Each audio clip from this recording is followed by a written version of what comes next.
आपल्या सर्वांचं पुनश्च एकदा मी स्वागत करतो। आजच्या या विशेष सत्राचा जो विषय आहे तो महात्मा फुले व डॉक्टर बाबासाहेब आंबेडकर शेती शैक्षणिक धोरण। प्रमुख वक्ते आहेत माननीय डॉक्टर उमेश बगाडे सर, इतिहासकार छत्रपती संभाजीनगर। अध्यक्ष आहेत माननीय प्राध्यापक डॉक्टर चंद्रकांत चव्हाण सर, विभाग प्रमुख इतिहास विभाग, वालचंद कला आणि विज्ञान महाविद्यालय सोलापूर। मी संचालकांना विनंती करतो की आपण व्यासपीठावर यावं। खरं तर हा जो दुसरा सत्र आहे याच्यामध्ये मी आत्ताच विषय सांगितला, तत्पूर्वी आपण मान्यवरांचं स्वागत करूया। मी माननीय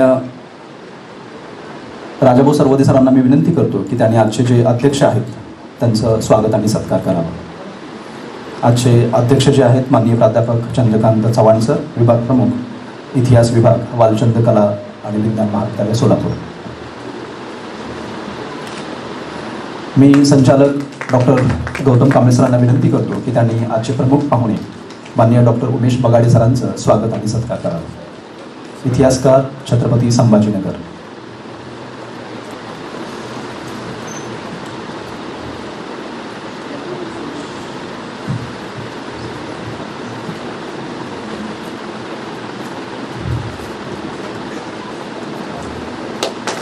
धन्यवाद सर। प्रमुख पाहुणे आणि प्रमुख वक्त्यांचा मी थोडासा अल्पपरिचय आपल्या ठिकाणी करतोय। खरं तर दोन्ही वक्ते जे आहेत ते अभ्यासक अतिशय महत्त्वपूर्ण आहेत। अध्यक्ष जे आहेत ते doctor Chandrakant Chavan sir, head of the department आहेत वालचंद कॉलेज आर्ट्स आणि सायन्स महाविद्यालयामध्ये। सरांचं संपूर्ण शिक्षण जे आहे ते शिवाजी युनिव्हर्सिटीमध्ये पूर्ण झालेलं आहे।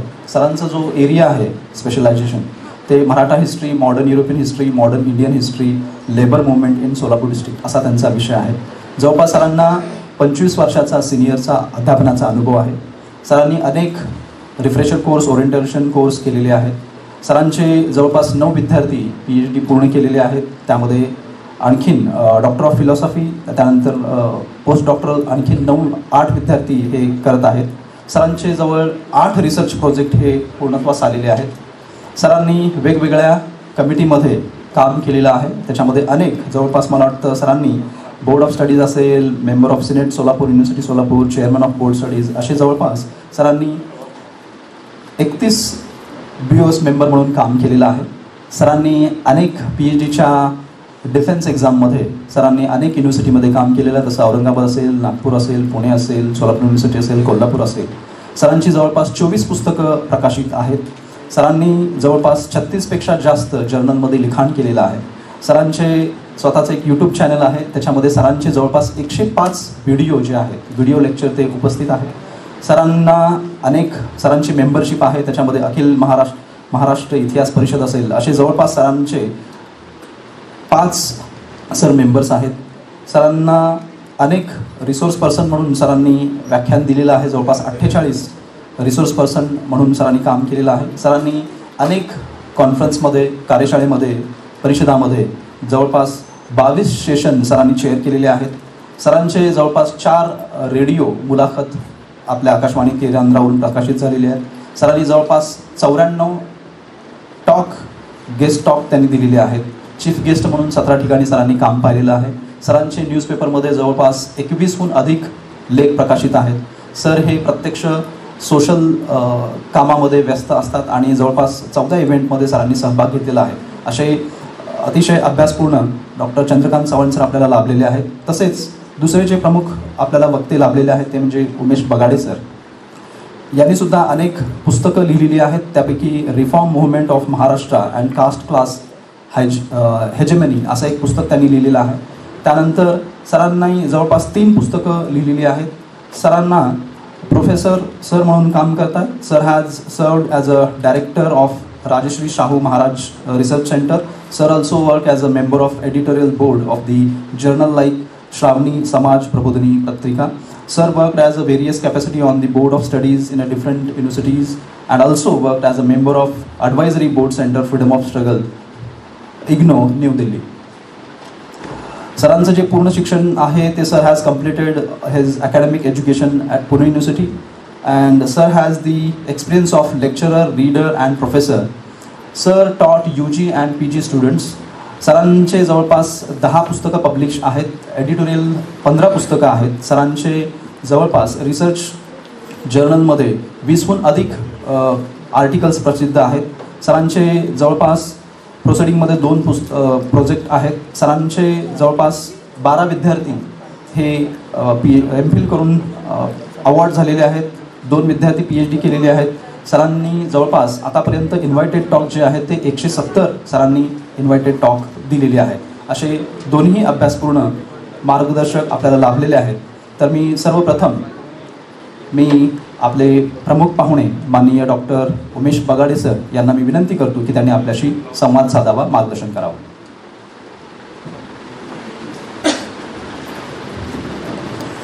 या सत्राचे अध्यक्ष चव्हाण सर,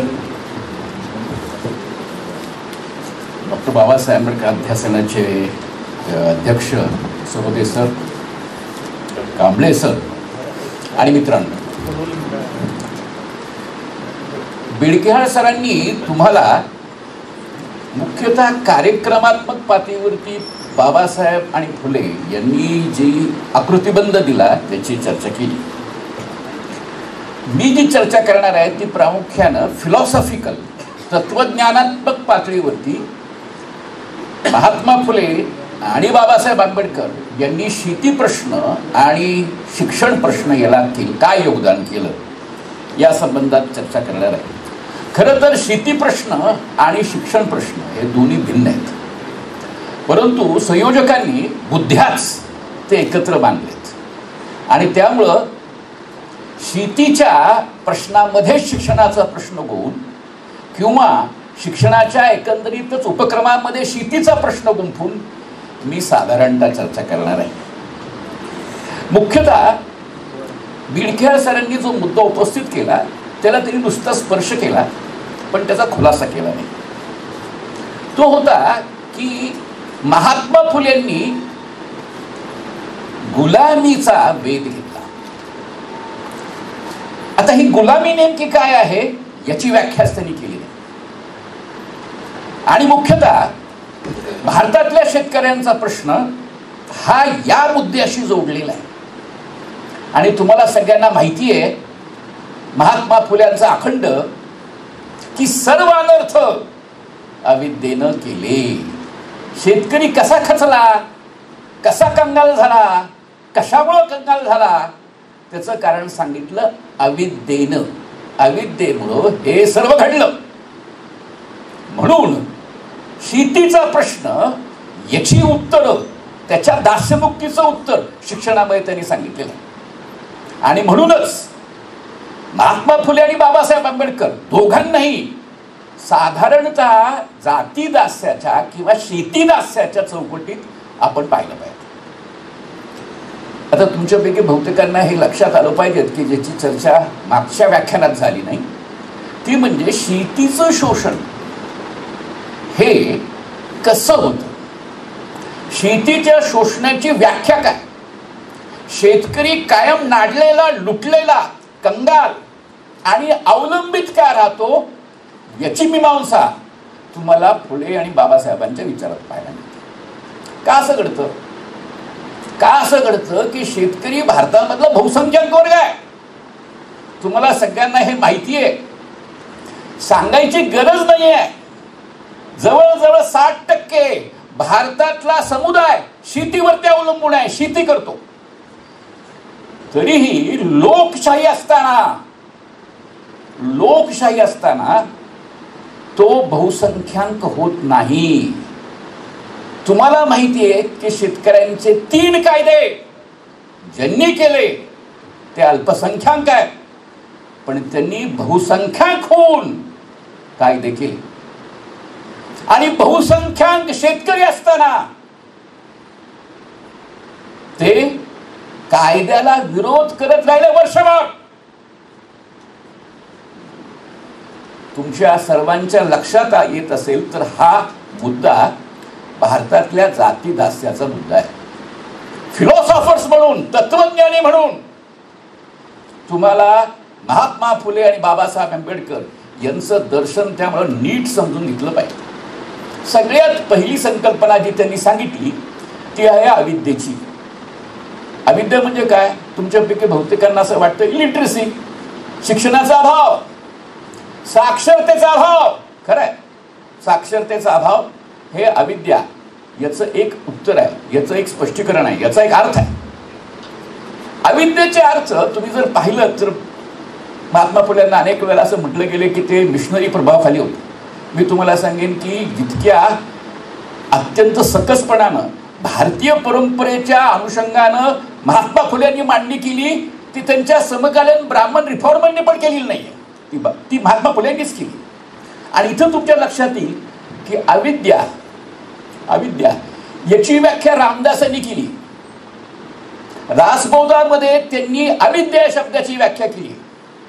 ते म्हणतात की शारदेची 2 रूप आहेत, विद्या आणि अविद्या. कोण म्हणतंय?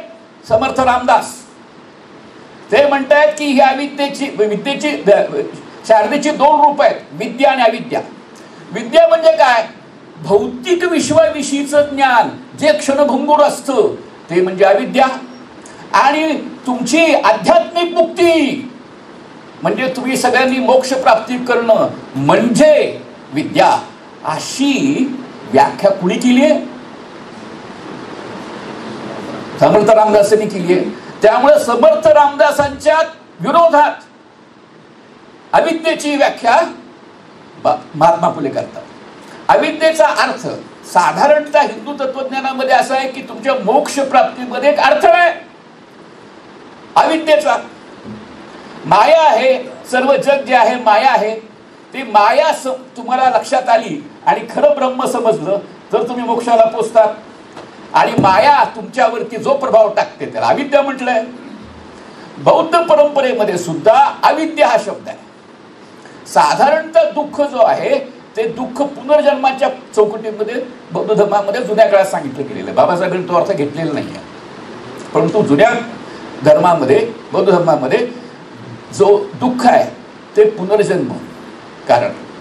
मग सगळ्यात महत्वाची गोष्ट तुम्हाला सगळ्यात सूत्र कळतं.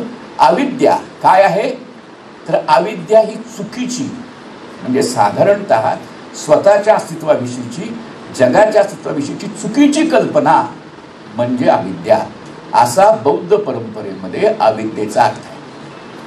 स्वतःविषयीची आणि विश्वाविषयीची चुकीची धारणा म्हणजे अविद्या.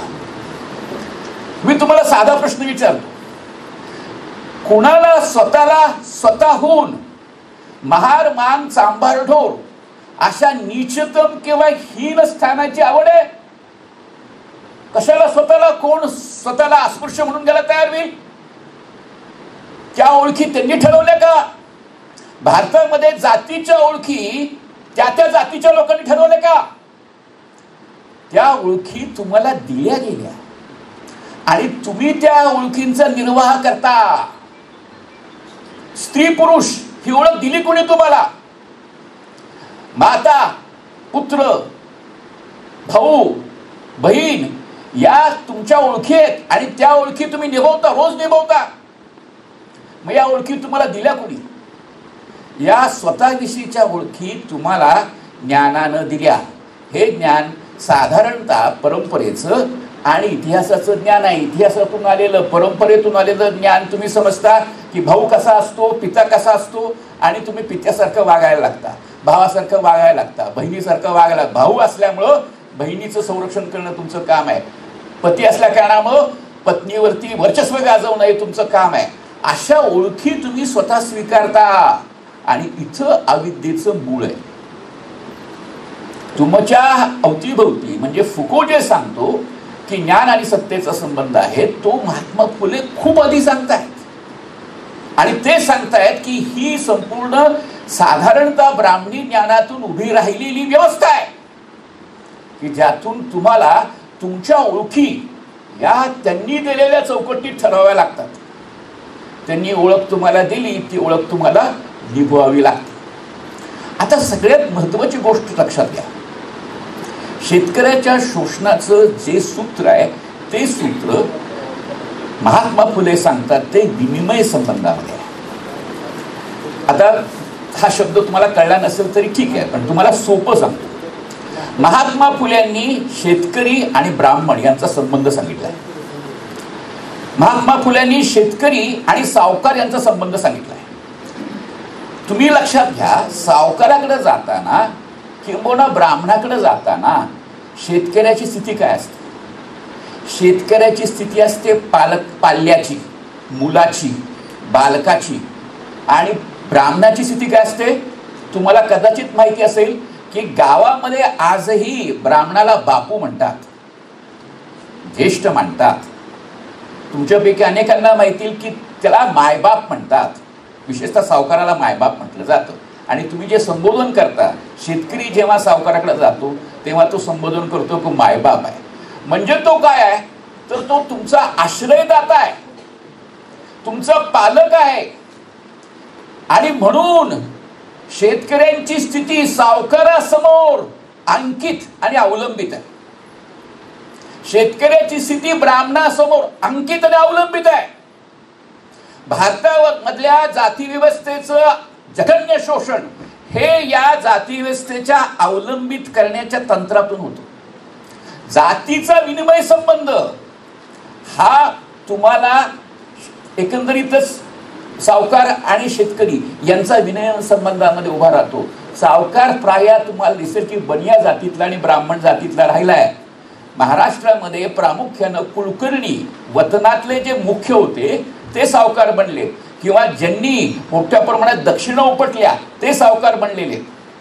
महाराष्ट्रामधल्या सावकारीचा शोध तुम्ही घेतला, सावकारी व्यवस्था कशी निर्माण झाली तुम्ही पाहिली तर साधारणतः लक्षात येईल की धर्मामध्ये दिल्या जाणाऱ्या सगळ्या देणग्यांमधून एक सावकारांचा वर्ग उदयाला आला आणि दुसरा अकाउंट्स सांभाळणाऱ्या कुलकर्ण्यांच्याकडून तुम्हाला सावकारांचा एक वर्ग निर्माण झालेला दिसतो मध्ययुगामध्ये.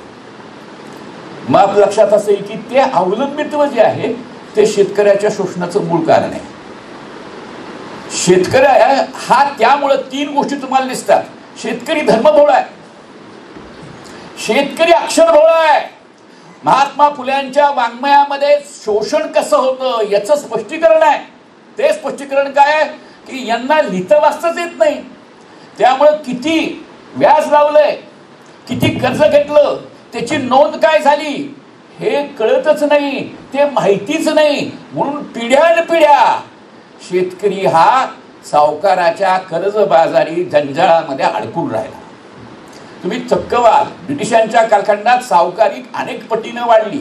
विशेषतः बनिया सावकार आणि ब्राह्मण सावकार यांची सत्ती सुरू झाली आणि सगळे ब्राह्मण सुधारक याचं स्वागत करतायत की त्यांना असं वाटतंय त्यामुळे शेती उत्पादक होईल.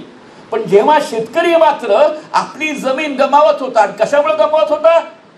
कारण हा विषम संबंध आहे. तुमच्या लक्षात येईल की ब्राह्मण आणि शेतकरी हा विषम संबंध आहे. शोषण कसं होतं याचं एक सूत्र तुम्हाला महात्मा फुल्यांचं जे नाटक आहे त्या नाटकात दिसतं. महात्मा फुल्यांचं नाटक तुम्हाला सगळ्यांना माहिती आहे, तृतीयरत्न नावाचं नाटक आहे, तृतीय रत्न. या नाटकाचा सगळा प्लॉट तुम्हाला मी सांगत नाही. या नाटकामध्ये नायिका जी आहे ते शेतकरी स्त्री आहे, कुणबी स्त्री त्याची नायिका आहे. महात्मा फुले काय एका अर्थानं उलटं करतात ते नीट समजून घ्या. संपूर्ण लेखन तंत्रच उलटं करतात. शेतकरी स्त्री त्याची नायिका. आणि जेव्हा ब्राह्मण दक्षिणा मागायला येतो तेव्हा एकदा दक्षिणा देते, दुसऱ्या वेळा दक्षिणा मागायला आल्यावर ती म्हणते अरे तू धडधाकट आहेस, काहीतरी श्रम कर, आम्ही जसे श्रम करतो तसे तू श्रम कर, कष्ट कर, कमाव. आता अशा पद्धतीने उपमर्द केल्यावरती ब्राह्मण अजिबात रागवत नाही. तो त्याचं तंत्र, त्याचा एका अर्थाने त्याचं एक विशिष्ट पातळीवरती असलेलं शस्त्र उगारतो. ते शस्त्र कोणतं असतं? गोड बोलणं, स्वीट टॉक. हे तंत्र तो उभा करतो आणि तो बरोबर हेरतो की ती जी शेतकरी स्त्री आहे ती गर्भार आहे, पोटुशी आहे. मग तो सांगतो तुझ्या पोटी जन्मणारं मूल जे आहे ते काही खरं नाही, ते तुझ्या पतीच्या मुळावर आलेलं आहे. आता दोन्ही गोष्टी, पती जाणं किंवा मूल जाणं, हे त्या स्त्रीला मान्य होईल का? ती स्त्री म्हणजे नुसती स्त्री नाही तरी माता आहे आणि पत्नी पण आहे. तिची पत्नी म्हणून असणारी जबाबदारी आणि तिची माता म्हणून असलेली जबाबदारी, यामुळं ती स्वतःहून ब्राह्मणाच्या या कर्मकांडाच्या जंजाळामध्ये स्वतःलाच बंदिस्त करत जाते, स्वतःलाच दास करत जाते, स्वतःच गुलाम बनते. आणि म्हणून समजून घ्या, गुलामी तुमच्यावरती जर बळानं लादली तर तुम्हाला ती उलथून देता येते, पण ही गुलामी तुम्हाला विचार व्यवस्थेच्या चौकटीत लागली तर तुम्हाला ती उलथून देणं कठीण होऊन बसतं. आणि कसं चालतं हे दोन गोष्टी तर तुम्ही लक्षात घेतल्या पाहिजे. एक म्हणजे काय की स्त्रियांच्या इच्छा किंवा पुरुषांच्या इच्छा व्यवस्थेत निर्माण होतात. ती शेतकरी स्त्री ही पत्नी आहे, पत्नी म्हणून तिची इच्छा आपल्या पतीचं आरोग्य, पतीचं जगणं, पतीचं दीर्घायुष्य असं आहे. आणि मुलाचं, माता असल्याकारणाने मुलाचं भलं ही तिची इच्छा आहे. त्या इच्छांवरती तो ब्राह्मण स्वार होतो. म्हणजे जे कोणी तुमच्या इच्छा जाणतात ते तुमच्यावरती वर्चस्व लादू शकतात. अच्छे दिन आने वाले है. तुम्हाला सगळ्यांना अच्छे दिन हवे असतात आणि आजच्या दिनांच्या तुमच्या इच्छांवरती जर मी नियंत्रण मिळवलं तर माझं वर्चस्व प्रस्थापित होत असतं. हे फुले सांगतायत. तुमच्या इच्छा कशा पद्धतीनं घडतात हे फुले सांगतायत. आणि दुसरी गोष्ट, त्यासाठी ज्योतिष विद्येचं मायाजाळ रचलं गेलेलं आहे. एकदा का तुम्ही ज्योतिष विद्येचा स्वीकार केला तर ज्योतिष विद्येच्या तर्कानुसार कोणत्या ना कोणत्या प्रकारची शांती करण्यासाठी तुम्ही स्वतःला सज्ज करता आणि स्वतःहून स्वतःची लूट करण्यासाठी तुम्ही बाध्य होता. महात्मा फुल्यांनी त्याला एक शब्द वापरलेला आहे, कॉईल ऑफ सर्पंट. गुलामगिरीच्या सुरुवातीला जे इंग्लिशमध्ये त्यांनी प्रस्तावना लिहिली त्या प्रस्तावनेमध्ये त्यांनी प्रतीक वापरले, प्रतिमा वापरली. ती प्रतिमा आहे सापाचा विळखा. सापाचा विळखा म्हणजे काय नीट समजून घ्या. सापाचा विळखा ज्याला बसतो तो स्वतःला मुक्त करू शकतो. नीट समजून घ्या, ज्याला सापाचा विळखा बसतो, तुम्हाला कोणाला सापाचा विळखा माहिती नाही, मलाही माहिती नाही, पण अजगराच्या विळख्याच्या कथा आपण ऐकलेल्या आहेत. एकदा का तुम्ही त्या विळख्यामध्ये अडकला तर तुम्ही स्वतःला मुक्तच करू शकता. ही एका अर्थानं दास्याची तीव्रतर अवस्था आहे. आणि या दास्य मुक्तीचं एका अर्थानं जे काही चौकट आहे ती चौकट ज्ञानात आहे. ही जी दास्यमुक्ती आहे शेतकऱ्याची, त्या दास्यमुक्तीचं जे काही संपूर्ण प्रयोजन आहे ते ज्ञानात आहे. आणि म्हणून समजून घ्या, महात्मा फुले आणि बाबासाहेब आंबेडकर हे शिक्षणाचे फिलॉसॉफर्स आहेत. शिक्षणाविषयी संबंध त्यांनी तत्वज्ञान मांडलेलं आहे आणि ते तत्वज्ञान तुम्हाला नीट समजलं पाहिजे. ज्ञानाची महात्मा फुल्यांची पण कल्पना आहे, बाबासाहेबांची पण कल्पना आहे. फिलॉसॉफर्स म्हणून ज्ञान कशाला म्हणावं या संबंधात त्यांनी विवेचन केले. तत्वज्ञानाच्या भाषेमध्ये त्याला एपिस्टेमॉलॉजी म्हणतात. म्हणजे साधारणतः ज्ञान म्हणजे काय या मुद्द्याचा एका अर्थाने विचार म्हणजे एपिस्टेमॉलॉजी आणि अस्तित्वविषयक विचार म्हणजे ऑन्टोलॉजी. महात्मा फुले आणि बाबासाहेब आंबेडकर हे दोघंही फिलॉसॉफर्स आहेत, कारण दोघी एपिस्टेमॉलॉजी आणि ऑन्टोलॉजी ज्याला फिलॉसॉफिकल परिभाषेत म्हणतात त्या दोन्ही गोष्टींचं चिंतन करून त्याविषयीचा एक सैद्धांतिक व्ह्यू मांडतात. म्हणून तुम्हाला हे समजणं गरजेचं आहे की त्या दोघांनी फिलॉसॉफिकल चौकटीमध्ये मुक्तीचा विचार पुढे नेलेला आहे. इथं तुम्हाला काय दिसतं? इथं तुम्हाला दिसतं ते अत्यंत महत्त्वाचं आहे की शेतकऱ्याची ही जी काही एका अर्थानं दास्य स्थिती आहे आणि शेतकऱ्याबरोबर ती शूद्र अतिशूद्रांची सर्वच लोकांची आहे. ही दास्य स्थिती जी आहे, ही दास्य स्थिती जर तुम्हाला दूर करायची असेल तर तुम्हाला सगळ्यात महत्त्वाची गोष्ट आहे ती म्हणजे तुम्हाला स्वातंत्र्य मिळालं पाहिजे. स्वातंत्र्य म्हणजे काय? तुमच्यापैकी बहुतेकांना स्वातंत्र्य या कल्पनेचा काहीही बोध होत नाही. स्वातंत्र्य ही घोषणेशिवाय तुम्हाला त्याच्याबद्दल काहीच माहिती नाही. महात्मा फुले आणि बाबासाहेब आंबेडकर यांनी स्वातंत्र्य या संकल्पनेबद्दल जे चिंतन केलंय ते तुमच्या गावी पण नाही आहे. आणि म्हणूनच आपण शिक्षित असताना सुद्धा अशिक्षित आहोत.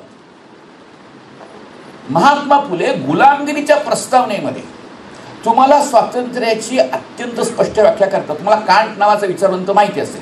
कांटनं एक महत्त्वाचा निबंध दिलेला आहे. त्या निबंधाचं नाव आहे एनलाइटमेंट. हा एनलाइटमेंट नावाचा निबंध आहे तो तुमच्यापैकी अनेकांनी वाचला पाहिजे. इंग्लिशमध्ये पण वर्तमानपत्रात लिहिलेला लेख आहे. कांट नावाच्या एका जघन्य आणि बड्या तत्वज्ञानानं वर्तमानपत्रात लेख लिहिलाय आणि लोकांना समजेल अशा भाषेत लिहिलाय. तिथं त्यानं प्रामुख्याने एनलाइटमेंट नावाचा निबंध लिहिलाय. त्या निबंधात स्वातंत्र्यासंबंधात त्यांनी काही मतं मांडली.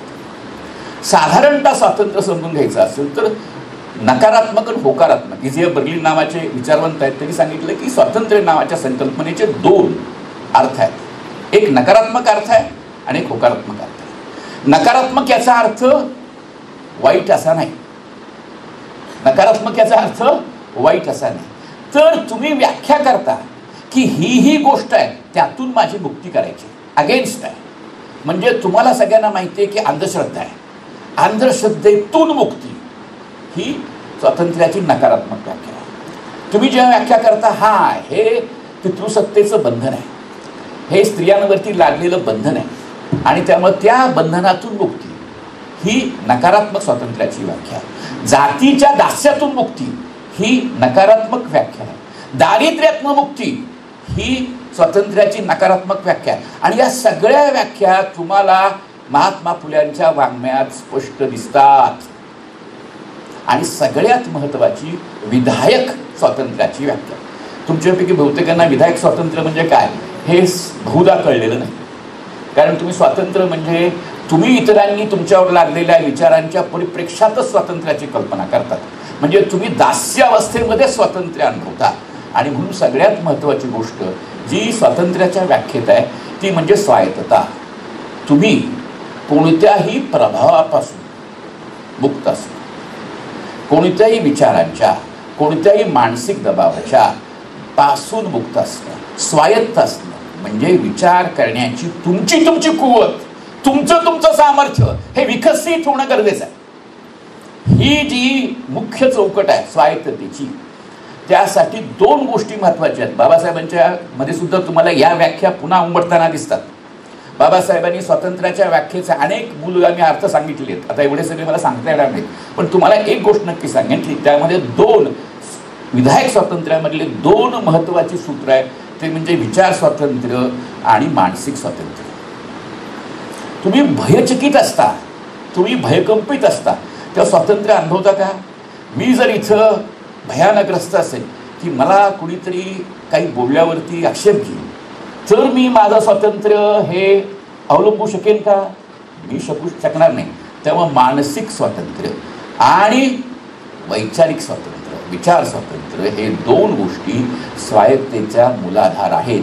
ते महात्मा फुले सांगतात. आता लक्षात घ्या, स्वातंत्र्याची ही चौकट तुम्हाला शिक्षणातून प्राप्त करायची असेल तर काय करावं लागेल? महात्मा फुल्यांनी ज्ञानाच्या 3 कल्पना मांडल्यात. 3 आयडियाज ऑफ नॉलेज त्यांच्या विचारांमध्ये आहे. एक जी आयडिया ऑफ नॉलेज आहे ती काय आहे?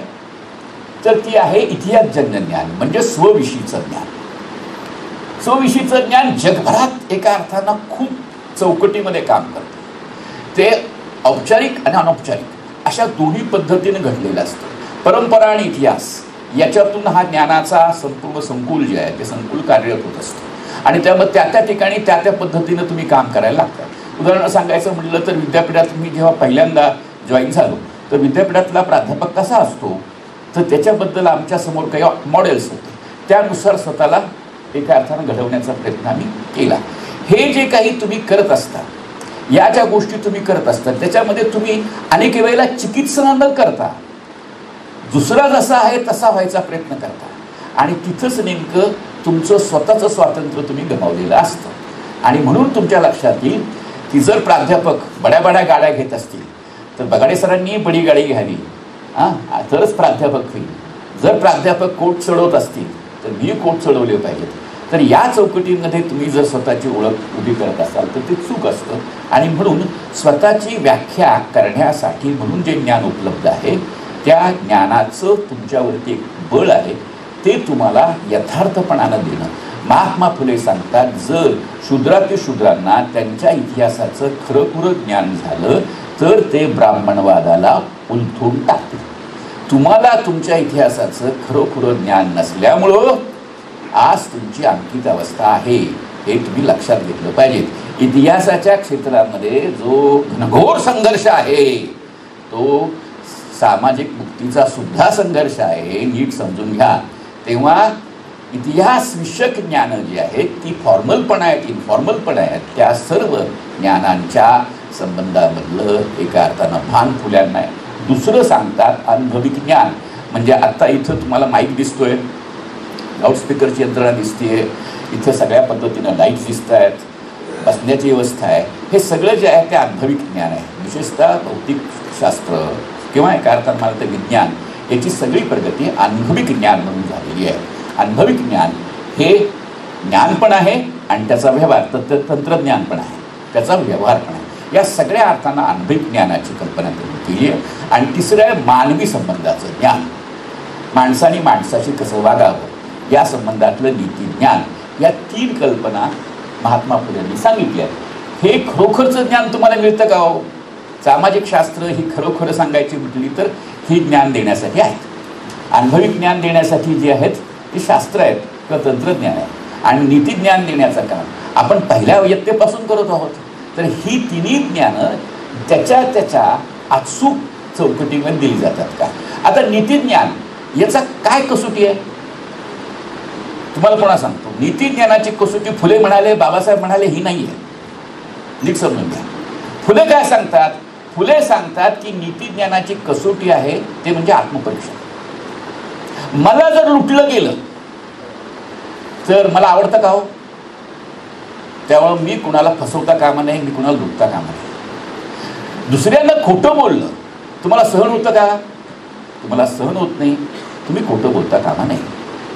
त्यामुळं सर्वसाधारणरित्या ज्या कृतीचा स्वतःला त्रास होऊ शकतो त्या सर्व कृती या नीतीच्या चौकटीत तपासून उभ्या केल्या पाहिजेत. त्यामुळं नीतीला आत्मपरीक्षणाचा आधार महात्मा फुलेंनी दिलेला आहे, त्याच्या फार खोलात जात नाही. आणि अनुभविक ज्ञानामध्ये सगळ्यात महत्त्वाची गोष्ट निघली की अनुभविक ज्ञान जे आहे त्या अनुभविक ज्ञानामध्ये मुख्यतः हरकत केली जाते. बुद्धिजन्य ज्ञान म्हणजे काहीतरी वेगळं आणि एका अर्थानं म्हणाल तर शारीरिक, एका अर्थानं तुम्ही जे कौशल्य म्हणतात ते वेगळं. श्रमापासून बुद्धीला वेगळं करून अनुभविक ज्ञानाची कल्पना मांडली जाते. म्हणजे ब्राह्मण थोर का आहे? कारण बौद्धिक ज्ञान आहे. आणि सुतार, लोहार, चांभार हे कमी का आहेत? कारण ते श्रम करतात. म्हणजे बौद्धिक श्रम जे आहेत आणि शारीरिक श्रम आहेत हे अजिबात चुकीचं एका अर्थानं म्हणाल तर फारकत आहे. कोणतंही काम, शारीरिक काम आणि बौद्धिक काम याच्यामध्ये प्रामुख्यानं दोन्ही गोष्टी लागतात. शरीर श्रम आणि बौद्धिक श्रम या दोन्ही गोष्टी लागतात. अभ्यास करायचा असेल तर लायब्ररीत जावं लागतं, पुस्तक काढावी लागतात, पुस्तकं वाचावी लागतात, टिपणं काढावी लागतात. शरीर श्रम पण असतात, बौद्धिक श्रम पण असतात. आणि कुठल्याही पातळीवरती शरीर जे तुमचं श्रम करतं ते बुद्धीशिवाय घडत नाही. आणि त्यामुळं ही जी काही फारकत केलेली आहे ना की श्रम तुम्ही जे करता ते कमी प्रतीची आणि बुद्धी महान प्रतीची, हे एका अर्थानं ज्ञानाची ब्राह्मणी कल्पना आहे. फुल्यांनी ती नाकारलेली आहे. तेव्हा आपल्या सर्वांना लक्षात असेल की फुल्यांनी ज्ञानाची नवी कल्पना दिली. आणि मग तुमच्या लक्षात येईल की ज्ञान म्हणजे काय, तर तुमच्या सगळ्यांच्या लक्षात येईल की स्वबोधाचं ज्ञान, समाज संबंधाचं ज्ञान आणि समाज कसा चांगला झाला पाहिजे याचं ज्ञान. या सगळ्या पातळीवरती तुम्हाला मी 2-3 मुद्दे सांगतो. ते कोणते? तर तुम्हाला सत्ता कशी चालते कळलं पाहिजे, तरच मुक्त होता येते. नीट समजून घ्या. सत्ता कशी चालते, शासन तंत्र कसं चालतं हे तुम्हाला कळलं नाही तर तुम्हाला मुक्त होता येत नाही. महात्मा फुल्यांनी जे फुको सांगतोय ते खूप आधी सांगायचा प्रयत्न केला. फुकोने कल्पना मांडली, त्यांनी ज्ञान आणि सत्तेचा संबंध सांगणारी कल्पना मांडली आहे, तशी त्यानं एक दुसरी कल्पना मांडली, ती म्हणजे गव्हर्नमेंटॅलिटी, शासनतंत्र. आता हे गव्हर्नमेंटॅलिटी नावाची संज्ञा आहे, त्याचं एक सूत्र काय आहे, ते आधुनिक आहे, नव आहे असं फुको सांगतो. फुले तसं मानत नाही, तो वेगळा मानला, पण त्याच्या खोलात लपला जायला. साधारणतः सत्ता, राजसत्ता लोकांचं नियमन लोकांच्यावरती धाक दपटशा लावून करत नाही, तर लोकांच्या मनामध्ये एक विवेक पेरतो. काय करतं? लॉजिक, विवेक देते. जनतेला राजसत्ता विवेक देते आणि तो विवेक जनता स्वीकारते आणि त्यानुसार स्वतःचं नियमन करते. त्यासाठी सरकार कोणत्याही प्रकारचा जोर जबरदस्ती करत नाही. समाजाचं नियमन किंवा प्रजेचं नियमन विवेकाच्या आधारावरती करणं म्हणजे काय? गव्हर्नमेंटॅलिटी.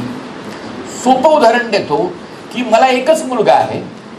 सरकारचं जे साधारणतः लोकसंख्या नियंत्रणाचा विवेक आहे तो मी स्वीकारला, स्वतःहून स्वीकारला आणि माझ्या घरी मी एकाच मुलाला जन्म दिला. लक्षात, म्हणजे विवेकानुसार नियमन केलं जातं. महात्मा फुल्यांनी गुलामगिरी नावाच्या त्यांच्या ग्रंथामध्ये फार इंटरेस्टिंग मुद्दा उपस्थित केला. तो कशाचा आहे? तुम्हाला आता खोतीचा संदर्भ दिला. बाबासाहेब आंबेडकरांनी खोती नष्ट करण्यासाठी उग्र लढा दिलेला आहे. म्हणजे बाबासाहेब आंबेडकरांनी शेतकरी मुक्तीसाठी काय केलं याच्याबद्दल अनेक मुद्दे आहेत, परंतु ते सगळे तपशिलांना सांगता येण्याजोगे नाहीत. खोती ही अत्यंत विलक्षण जुलमी व्यवस्था होती. खोताचं शेतकऱ्याच्या आत्म्यावरती राज्य होतं, पूर्ण ताबा होता. शेतकऱ्याच्या बायकोपासून ते शेतकऱ्याच्या एकंदरीत दारात असलेल्या एका अर्थात फणसाच्या झाडापर्यंत सर्व गोष्टींवरती जो काही खोताचा ताबा होता तो निरंकुश होता. या खोतांच्या ताबेदारातून शेतकऱ्यांना मुक्त करण्यासाठी काही युरोपियन कलेक्टरनी पुढाकार घेतला आणि कोर्टात केसेस दाखल केल्या. कुणाच्या बाजूनं? शेतकऱ्यांच्या बाजूनं केसेस दाखल केल्या. तेव्हा फुले सांगतात की शेतकरी यांनी ते स्वीकारलं नाही. खोतांनी युरोपियन किंवा अमेरिकन स्लेव्ह होल्डर सारखं तंत्र वापरून शेतकऱ्यांना एका अर्थानं बदललं, त्यांची मनं बदलली आणि शेतकऱ्यांनी स्वतःहून आम्हाला खोतांच्या ताबेदारीत राहू द्या असं निवेदन सरकारला केलं. याचा उल्लेख कुठं आहे? गुलामगिरीच्या ग्रंथात. साधारणपणे 74चा ग्रंथ आहे, तर त्याच्या आसपास घडलेली घटना आहे. तिथं फुल्यांनी एक महत्त्वाचं सूत्र हे व्याख्यांकित केलं आहे. तो शब्द आहे कुतर्की सत्ता. कुतर्की त्याचा अर्थ मी तुम्हाला इंग्लिशमध्ये सांगतो, डेव्हियस लॉजिक.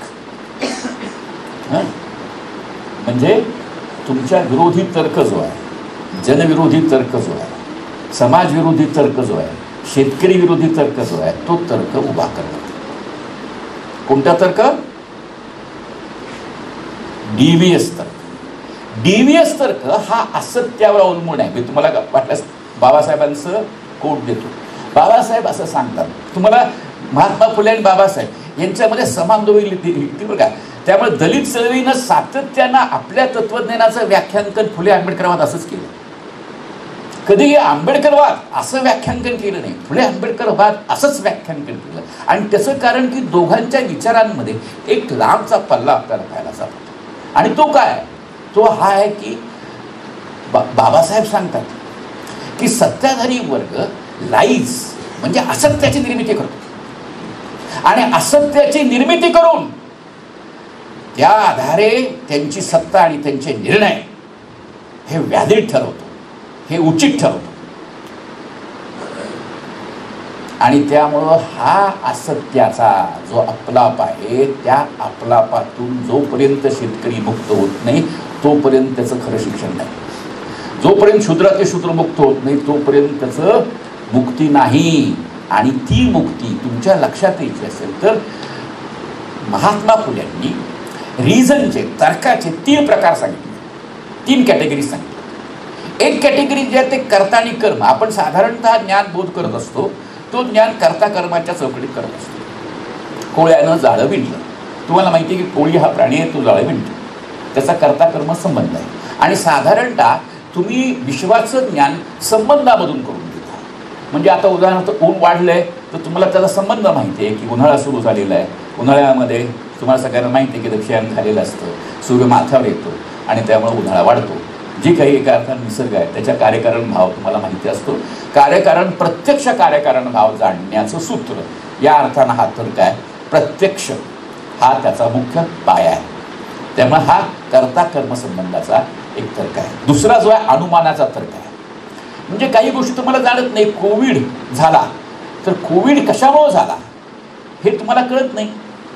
तेव्हा तुम्हाला तो जाणण्यासाठी अनुमानाचा उपयोग करावा लागतात. मग तुम्हाला ती लक्षणं असतात, लक्षणाच्या नुसार तुम्हाला कोविड झाला असं सांगितलं जातं. तिथं अनुमान साधलं जातं. साधारण तुमच्यापैकी बहुतेकांना माहिती आहे की साधारणतः जे काही पूर्व प्राप्त ज्ञान असतं त्याच्या आधारावरती अनुमान रचलं जातं आणि अनुमानाची पडताळणी केली जाते.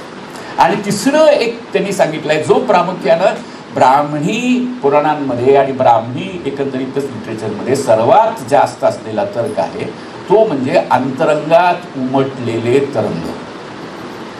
तो तर्क त्यांनी सांगितला. आता हा जो तर्क आहे, हा तर्क तुमच्यापैकी बहुतेकांना लक्षात येणार नाही. म्हणजे उदाहरण जे महात्मा फुलेंनी दिले तेच तुम्हाला मी देतो.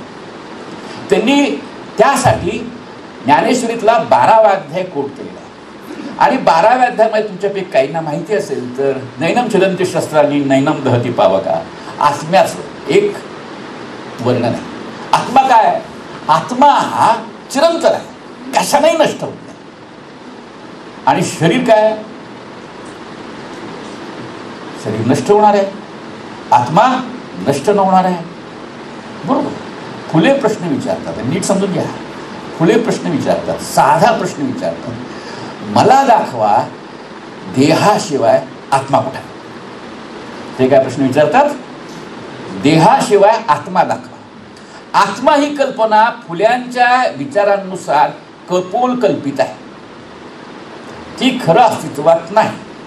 आत्मा ही कल्पना स्वीकारली तर कर्म सिद्धांत येतो, कर्म सिद्धांत आला पुनर्जन्म सिद्धांत येतो, पुनर्जन्म सिद्धांत आला तर शरणागती येते. चोखा मेळ्यासारखा त्या काळातला महान संत ज्यानं त्या काळामध्ये पंढरपूरच्या देवळामध्ये शिरण्याचं एका अर्थानं बंड केलं होतं, तो अखेरीस काय म्हणतो? मागच्या जन्मी कृष्णनिंदा घडली म्हणून महाराजांना प्राप्ती आहे. म्हणजे मला महाराजा जन्म आहे तो आता मला भोगावंच लागणार आहे, कारण मागच्या जन्मामध्ये माझ्याकडनं कृष्णाची निंदा घडलेली आहे. हे सगळं जे काही कपोल कल्पित आहे की तुम्ही आता या स्थितीत का आहात, तर बघा तुमचं पूर्वकर्म आहे. स्त्रिया प्रत्येक वेळा मी ग्रामीण भागामध्ये वाढलेले, मला माहिती आहे की कुठेही काही घडलं तर स्त्रिया म्हणायचे भोग आहेत, भोग बाई. कपाळावरती हात मारून माझी आजी किंवा पणजी किंवा अन्य कुणी काय म्हणायचे, भोग आहेत, भोग बाई असं म्हणायचे ना. तुमच्यापैकी बहुतेकांना ते माहिती असेल. हे जे आहे ती जी पूर्णतः फॅटॅलिझम आहे, या फॅटॅलिझमचं एका अर्थानं निर्दालन फुल्यांच्या ज्ञान चौकटीमध्ये आहे. तेव्हा ब्रॉड लेवलवरती शेतीचा प्रश्न हा शेतीच्या जातीदास्याचा प्रश्न आहे आणि त्या जातीदास्यातून शेतकऱ्यांना मुक्त केलं पाहिजे. इथं सगळ्यात महत्त्वाची गोष्ट तुमच्यापैकी बहुतेकांना कळली पाहिजे. शेतकरी हा अनेक जातींमध्ये विभागलेला खूप क्लिष्ट प्रश्न आहे. शेतीचा प्रश्न आज लढ्याच्या पातळीवरती क्लिष्ट बनला आहे, कारण जातींनी तो चिरफाळलेला आहे. शेतकरी जवळजवळ महाराष्ट्रामध्ये हे वेगवेगळ्या जातीतून येतात. म्हणजे काही ठिकाणी तिली शेतकरी आहेत, काही ठिकाणी वंजारी शेतकरी आहेत, काही ठिकाणी धनगर शेतकरी आहेत, कुणबी शेतकरी आहेत, काही ठिकाणी महार शेतकरी आहेत. विशेषतः विदर्भामध्ये शेती जास्त असणारे महार शेतकरी पण आहेत. तुम्हाला वेगवेगळ्या जातीतला शेतकरी वर्ग दिसेल. आणि तुमच्या लक्षात असं येईल की हा जो शेतकरी वर्ग आहे, या शेतकरी वर्गाला शेतकरी म्हणून स्वतःच्या हितसंबंधाची एक ओळख उभीच करता येते. जगभरामध्ये शेतकरी स्वतःची एक ओळख उभी करू शकतात, पण भारतामध्ये मात्र शेतकरी स्वतःची शेतकरी म्हणून ओळख उभी करू शकत नाही. तुमच्यापैकी बहुतेकांना लक्षात आलं पाहिजे, जेव्हा बाबासाहेब आंबेडकरांनी कोकणामध्ये खोतीच्या विरोधात संघर्ष उभा केला, त्यांच्यासमोर हा संकट होतं की हा जातीत चिरफाळला गेलेला शेतकरी वर्ग आहे. भंडारी शेतकरी होते, महार शेतकरी होते, आगरी शेतकरी होते, कुणबी शेतकरी होते. या सगळ्यांना खोतीच्या विरोधात एक करण्याचं काम त्यांना करावं लागतं. आणि म्हणून त्यांनी त्या काळामध्ये जी भाषणं केली त्यात ते म्हणतायत तुमची सगळ्यांची एकच जात आहे, कुळ. ती कुणाला सांगतायत? सर्व शेतकऱ्यांना सांगतायत की तुम्ही शेतकऱ्यांना एकत्र आलं पाहिजे. आणि भारतामधला शेतकरी जो आहे तो जाती उतरंडीच्या चौकटीमध्ये एकमेकांच्या विरोधात उभा आहे. जाती उतरंडी जी आहे त्याचं वैशिष्ट्य काय? त्याचं वैशिष्ट्य असं आहे की तिथं विषम अधिकारांची योजना आहे. आणि बाबासाहेब असं सांगतात, बाबासाहेबांचं फार महत्त्वाचं विधान आहे. मार्क्सला कोट केले त्यांनी. मार्क्स काय सांगतो? जगातल्या कामगारांनो एक व्हा, तुम्हाला काहीच गमवायचं नाही, तुम्हाला फक्त तुमच्या साखळदंड गमवायचे आहेत. बाबासाहेब तो कोट देऊन सांगतात असं भारतात घडत नाही. कारण भारतातला श्रमिक वर्ग जो आहे त्या श्रमिक वर्ग ह्याच्यासमोर जाती आहेत, त्यांच्या जातीच्या ओळखी आहेत आणि त्या गमावून ते एक व्हायला तयार नाहीत. आणि म्हणून फुल्यांचं दार्शनिक महत्त्व काय आहे की तुमची ओळख जी आहे, तुम्हाला दिलेली जी ओळख आहे, जातीची ओळख जी दिलेली आहे ती भ्रांत आहे. ती ओळख तोडून तुम्ही स्वतःची निखळ ओळख, मनुष्यत्वाची ओळख, माणसाच्या एका अर्थानं प्रतिष्ठेची ओळख तुम्ही मिळवणं गरजेचं आहे. तरच तर तुम्ही मुक्त व्हाल. म्हणून एक खासा मराठा म्हणवणारा म्हणून एक संवाद शेतकऱ्यांच्या आसूडच्या शेवटी आहे, तो तुम्ही जरूर वाचा. खासा मराठा म्हणवणारा सुरुवातीला येतो मराठा आहे म्हणून सांगत. म्हणजे मराठा आहे म्हणजे काय, तर आम्ही राज्यकर्ता वर्ग आहे असं सांगत येतो. तो मराठा कशाला घेत सांगतो तो, तेव्हा फुले त्याला सांगतात की तू कुणबी आहेस. फुले काय सांगतात त्याला, तू कुणबी आहेस. आणि मग जेव्हा तो कुणबी म्हणून पाहायला लागतो तेव्हा त्याला कळतं की आपली लूट काय, आपलं शोषण काय. तुम्ही जर कोणत्या ना कोणत्या सूर्यवंशी, चंद्रवंशी अशा कल्पना बाळगत असाल तर तुम्हाला तुमच्या मुक्तीला वाट देता येणार नाही. तुमचं शासन शोषण जर निम्न जातीय शेतकरी म्हणून होत असेल तर तुम्हाला निम्न जातीय शेतकरी म्हणूनच संघटित व्हावं लागेल, तरच तुमची मुक्ती आहे. आणि म्हणून तुम्हाला लक्षात असेल की शिक्षणाचा जो संपूर्ण उपक्रम जो केलेला आहे तो मुख्यतः स्वायत्तता देणार आहे. फुल्यांच्या शिक्षण विचारामध्ये प्रामुख्यानं विद्यार्थी आणि शिक्षक हा संवादाच्या चौकटीत येतो. आत्ता जी आम्ही सगळी चौकट वापरतोय, आत्ता सुद्धा जी चौकट आहे ती विषम आहे.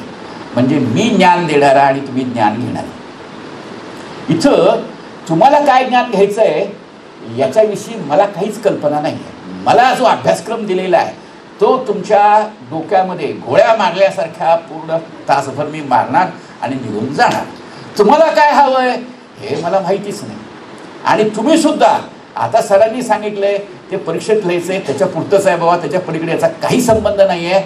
म्हणून परीक्षेत दिल्यानंतर तुम्ही रिकामे होता आणि तुमची गुणवत्ता, तुमची क्षमता, तुमचे स्किल्स वाढतच नाही. आणि त्याचं मुख्य कारण आहे ते शिक्षणामधला संवादीपणा. तुम्हाला काय शिक्षण हवं, मला काय शिक्षण द्यायचं आहे याचा संवाद पाहिजेत ना. म्हणून संवादी शिक्षण तंत्र आहे. बुद्धाचं शिक्षण तंत्र संवादी शिक्षण तंत्र आहे.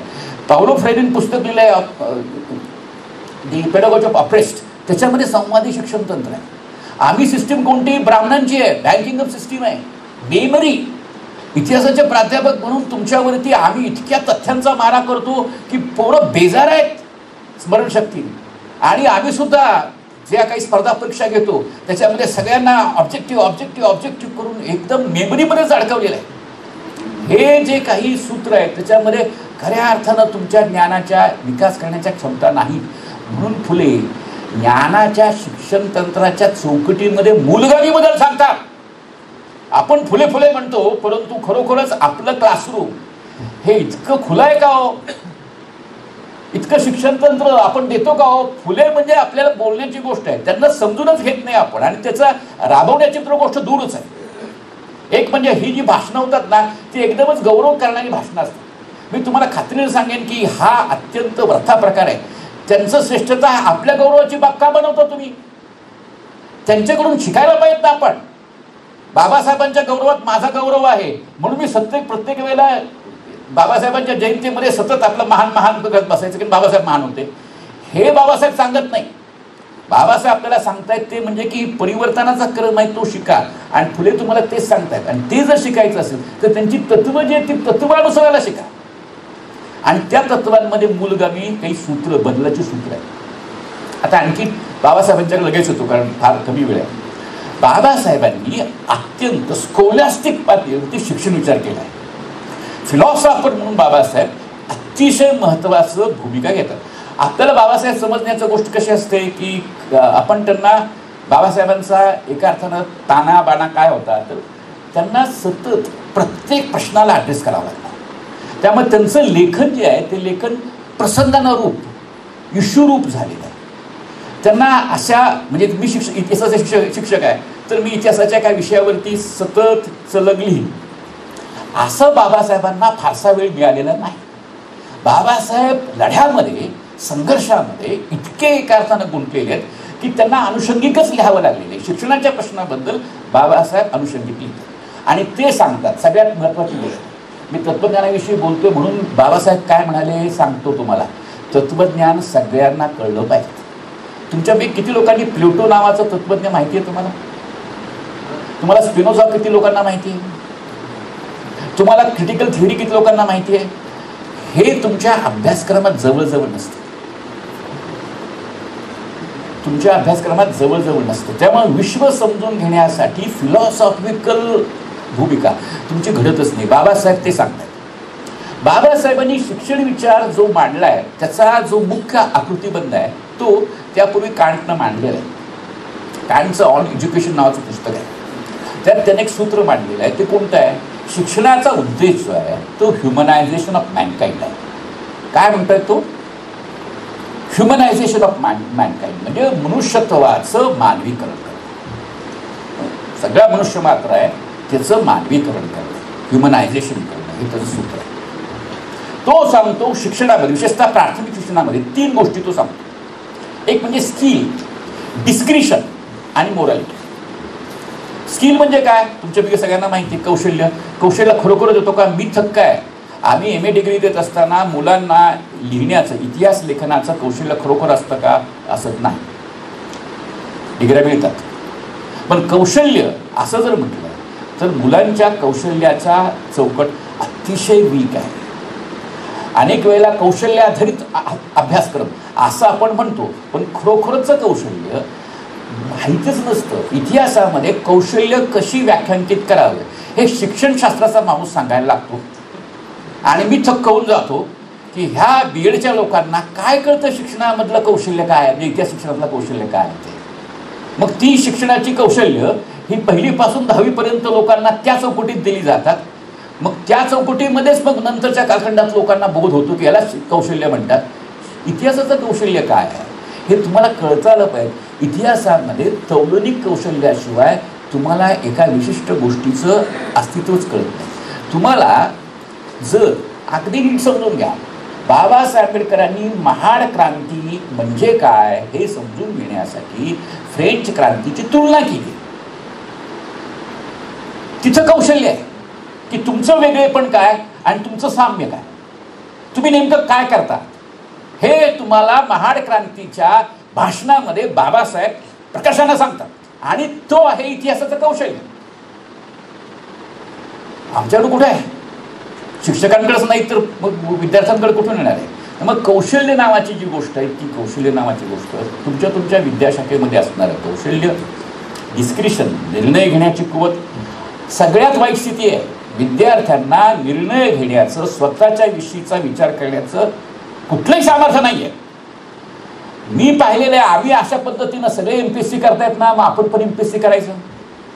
सगळे अमुक करतात ना, ते MPSCच्या आणि UPSCच्या नादाला इतकी पोरं लागली, इतकी मोठ्या प्रमाणात औरंगाबादला, पुण्याला, इकडं तिकडं गोळा होतात आणि एका अर्थानं 5-6 वर्ष, 8-10 वर्ष बाहेर घालवतात आणि पूर्ण तर डिप्रेशन बाहेर पडतात. ही स्थिती आहे आजची. तुम्हाला डिस्क्रिशन, तुम्हाला तुमच्या आयुष्यात काय करायचं हे कळतंय का? निर्णय घेता येतात का? एक नव्हे अनेक निर्णय तुम्हाला घ्यावे लागतात. त्याचं कौशल्य तुम्हाला शिक्षणातून घ्यावं लागतं. आणि दुसरी गोष्ट मोरॅलिटी, नैतिकता, हे शिक्षणातून दिली जाते. दुसरी गोष्ट की बाबासाहेब आंबेडकरांचं तुम्ही जर सगळं दर्शन पाहिलं तर विखुरलेलं बुद्ध आणि त्याचा धम्म, याच्यामध्ये प्रामुख्यानं ब्राह्मणी ज्ञानाची आणि बौद्ध ज्ञानाची वेगवेगळी व्याख्या ते करतात. ब्राह्मणी ज्ञानामध्ये 3 घटक आहेत. नीट समजून घ्या बरं का. बाबासाहेब ब्राह्मणी ज्ञान म्हणतायत त्याचा अर्थ ते ब्राह्मण ज्ञान अव्यर्थायत असं नाही. कृपया ब्राह्मणी ज्ञान अशी जी व्याख्या करतायत त्या ठिकाणी ब्राह्मणी ज्ञान म्हणजे आता सोडा असं म्हणत नाही. ब्राह्मणी ज्ञानामध्ये 3 गोष्टी आहेत. एक म्हणजे काय? कॉम्प्रिहेन्शन म्हणजे आकलन.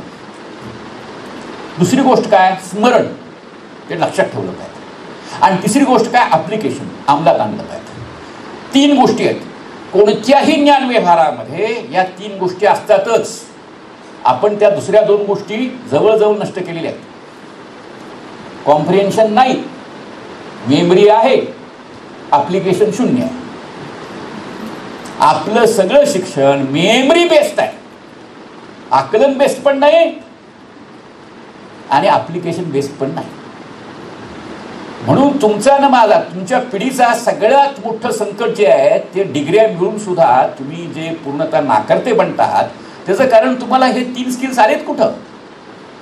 चौथी गोष्ट ते सांगतात आणि ती महत्त्वाची, ते बौद्ध ज्ञानाच्या अनुषंगानं सांगतात. बौद्ध ज्ञान जे आहे ते 2 गोष्टी करतात. ते म्हणजे चिकित्सा, विश्लेषण ही विशेष गोष्ट बौद्ध ज्ञानाचा भाग आहे.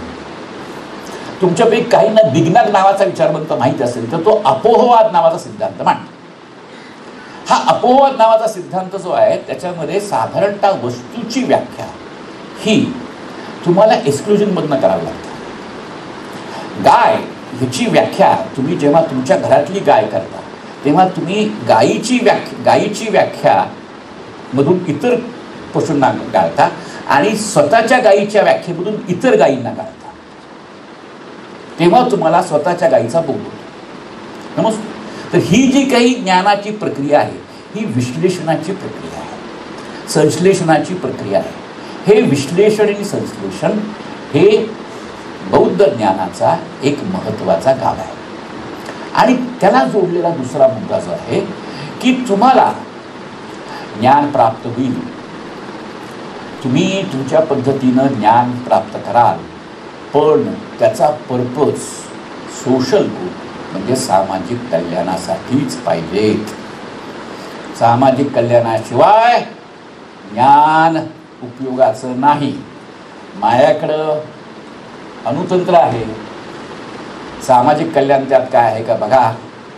तुम्हाला कोणतं ज्ञान सामाजिक कल्याणाकडं घेऊन जातं त्याच ज्ञानाचा डिसेमिनेशन, तेच ज्ञान लोकांपर्यंत घेऊन जाण्याची जबाबदारी आहे. सगळ्यात महत्त्वाचं जसं फुले करतात तसंच बाबासाहेब आंबेडकर काही गोष्टींचा खुलासा करतात. म्हणजे तुम्हाला बाबासाहेब आणि महात्मा फुले यांच्यामध्ये खूप एका अर्थानं विचारसूत्र एकत्र येतात दिसतात.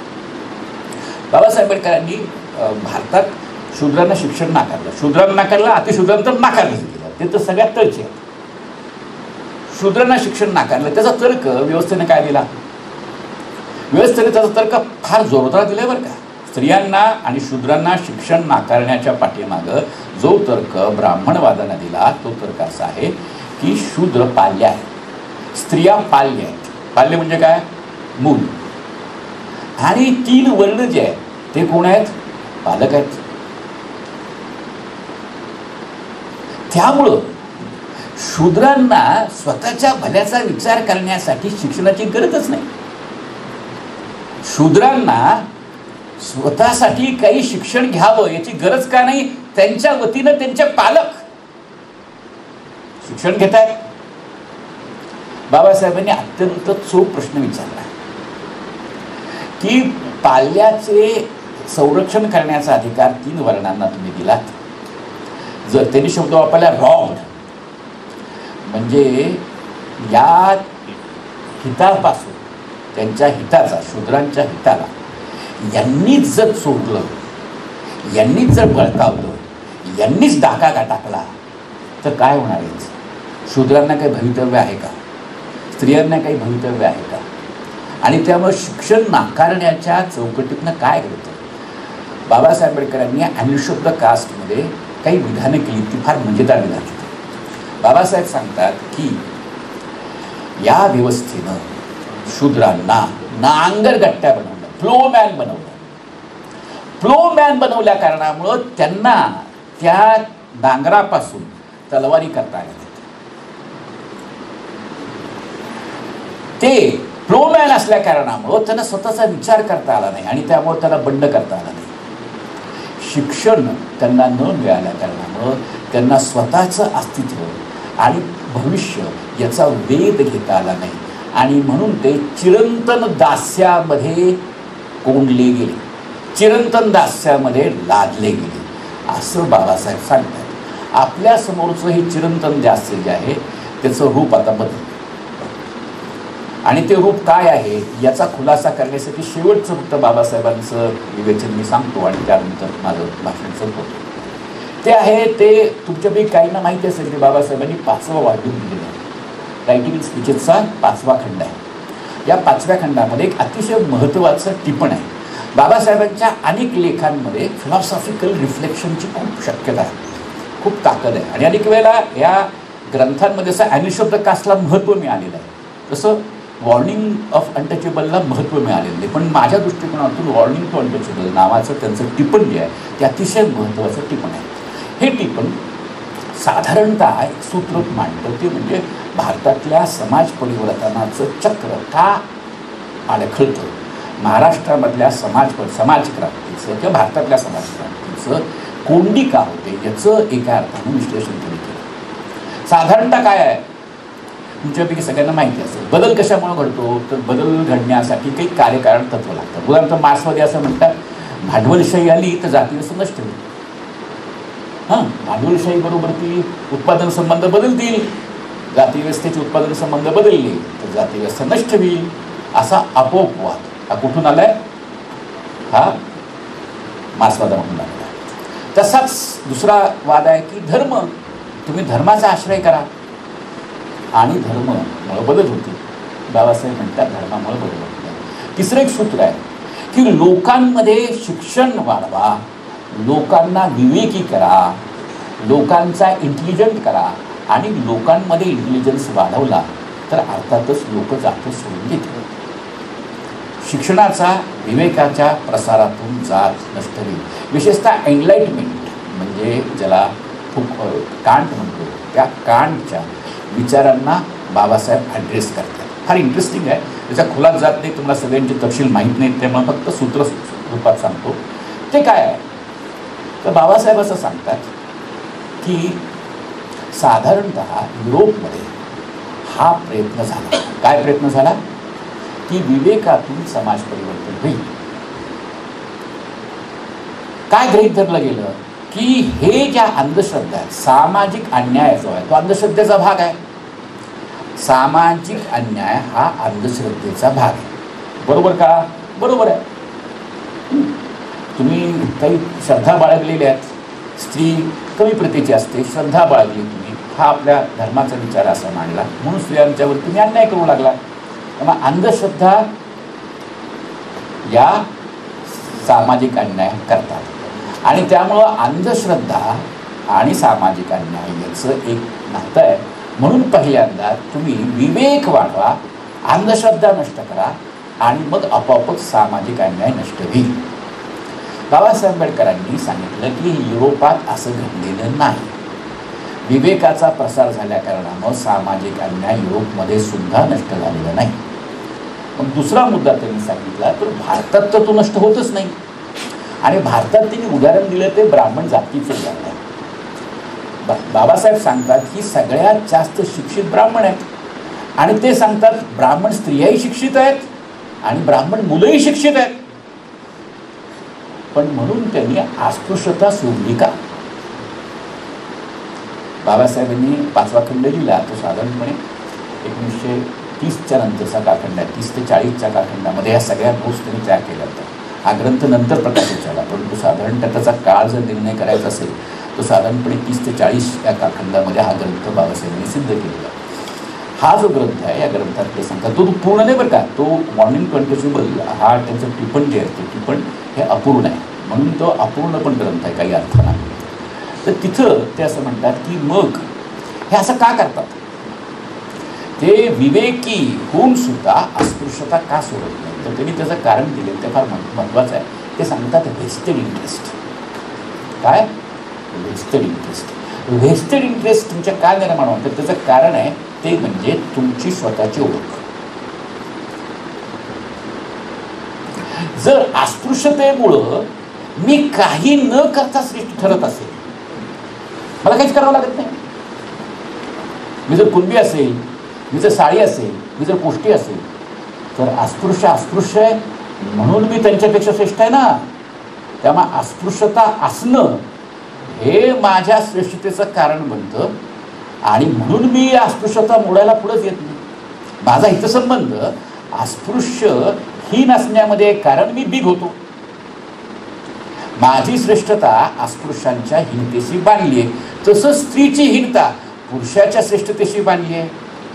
म्हणून तुमच्या लक्षात असेल की म्हणून स्त्रियांना समानता द्यायला पुरुष सिद्ध नाही होत, शिक्षण मिळालं, डॉक्टर झाला, इंजिनियर झाला, स्त्रियांना समता दिली जाते का? इथल्या मुलींनी किंवा स्त्रियांनी सांगू शकतात ती मिळते का नाही मिळते. आणि त्याचं मुख्य कारण आहे की श्रेष्ठता, श्रेष्ठतेचा पुरुष म्हणून असणारा श्रेष्ठतेचा गंध, जाती म्हणून असणारा श्रेष्ठतेचा गंध तुम्हाला बदलू देत नाही. आणि दुसरं आहे व्हेस्टेड इंटरेस्ट मधला भाग म्हणजे आर्थिक तसं. बाबासाहेब सांगतात, आणि तो फार महत्त्वाचा मुद्दा आहे, आणि तो शेतीच्या प्रश्नासंबंध असणं महत्त्वाचा मुद्दा आहे. सगळ्यात स्वस्त श्रमिक जाती व्यवस्थेमुळे मिळतात. सगळ्यात स्वस्त श्रमिक जाती व्यवस्थेमुळे मिळतात. भारतामधला जाती व्यवस्थेचा विनिमय संबंध हा श्रमिकाला अवलंबित ठेवतो आणि त्याच्यापाशी सौदा शक्ती नसते. भारतातला शेतकरी हा सतत निम्नतम सौदा शक्तीवरती काम करतो आणि त्याच्यापेक्षाही तीव्रतर कमी सौदा शक्ती दलितांपाशी. दलितांना जगण्यासाठी जर जे काम मिळेल ते करणं भाग पडतं, कारण ते अवलंबित आहे, रोजच्या जगण्यासाठी ते अवलंबित आहे. मग अशा अवलंबित अर्थरचनेमध्ये व्हेस्टेड इंटरेस्ट असतात आणि म्हणून शिक्षणातून बदल होतो. या संबंधात जो महत्त्वाचा मुद्दा बाबासाहेबांनी पेश केला आहे तो तुमच्या नजरेसमोर पाहिजेत. आणि म्हणून सगळ्यात महत्त्वाची गोष्ट की शिक्षणातून बदल व्हायचे असतील तर तुम्हाला मुख्यतः शिक्षणाचा आकृतिबंध बदलावा लागतो.